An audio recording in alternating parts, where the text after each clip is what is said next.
ये जो बात है कि बीवी सबसे पहले, ये हमारे देसी मर्दों को, हमारे देसी इन लॉज को, इनफैक्ट मेरे घर वालों को भी बहुत अजीब लगेगा सुनने में, बट ये मैं इसलिए कह रहा हूं, in my experience this is the main reason why marriages are failing nowadays. अगर आप अपनी वाइफ को सबसे पहले नहीं रखोगे, आप प्रायोरिटी नहीं दोगे, ट्रस्ट मी, आप एक फैमिली ही नहीं रेज कर सकते। आप एक हेल्दी चिल्ड्रन, अच्छे सेहतमंद बच्चे रेज नहीं कर सकते हो आप।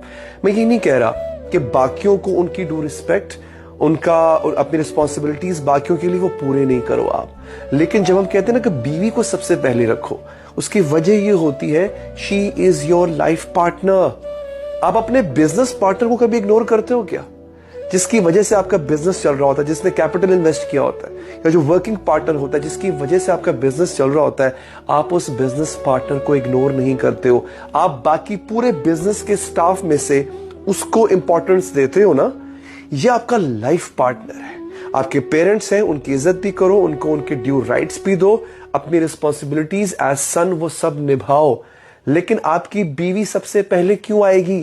क्योंकि अगर वो सबसे पहले होगी तो आप आगे बढ़ोगे ना।